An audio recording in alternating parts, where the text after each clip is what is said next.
What's going on YouTube? JT's Reborn here, and welcome back to another edition of my DC comic reviews. And in this video, we're going to be talking about Deathstroke Incorporated, issue number 10. This one's written by Ed Brisson, with art by Dexter Soy, and so on and so forth. But anyways, so this is the first issue after Shadow War. Joshua Williamson officially left the book with the previous issue, which technically the last issue of Deathstroke was the Shadow War ending, because it was considered a part of the Deathstroke Inc. line.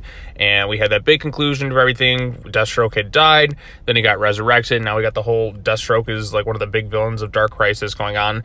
So it left me kind of wondering, like, what are they going to do with the Deathstroke Incorporated book? Well, now it's going to be a flashback, bunch of issues for the time being.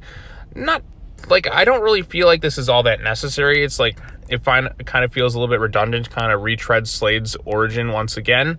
But if you're somebody who's not totally familiar with it, then I think this is a good issue for you to kind of like pick up on, like, okay, let's do a little bit more into Slade's past. But if you read other things, it's like, doesn't really feel all that necessary to me. I mean, this is stuff that we've kind of already like seen time and time again showcase. Basically, we see Slade was put into the program. Initially, it wasn't like 100% successful, I should say. Like, there were some definite like speed bumps along the way in terms of him, like, you know, getting injected and becoming like the super soldier that he is. The issue also goes to showcase Slade being not a very great father. He feels like kind of like he needs that adrenaline.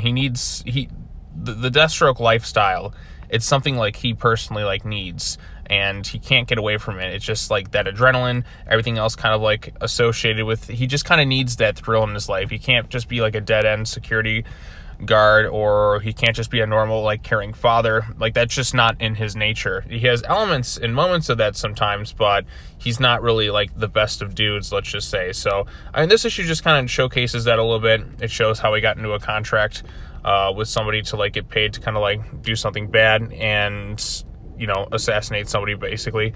And yeah, that's kind of the origins of how Deathstroke really kind of got started. Like, as you can see, his son's there, and instead of just, you know, kind of just taking the honorably discharged route or whatever and just kind of taking it easy, he's like, nope, I'm going to go into the mercenary lifestyle.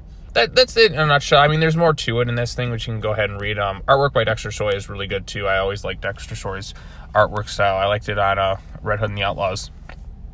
But this issue, it just felt like just kind of a retread of stuff that we've already like seen before. If you're more new to Deathstroke and not as familiar with the character, I think this is fine.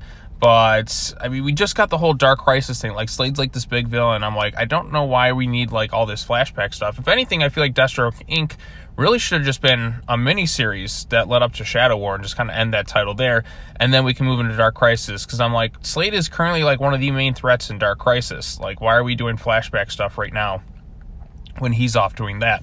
It just feels kind of been there, done that, if you know what I mean.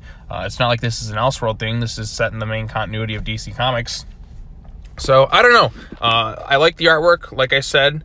I just wasn't too huge into this issue in general, because it feels like stuff I've already seen and already like known before. I want to kind of see some new stories with Slade and such. So, those are my thoughts on it. Like I said, if you're somebody who's not as familiar, just kind of wants to kind of get something a little bit different than what's been going on in Deathstroke Incorporated, you may like it. But if you're somebody like me who's just like, we've kind of seen this stuff before, I kind of want to see what's like the next step for Slade rather than just kind of going back and doing some flashback stuff for the time being.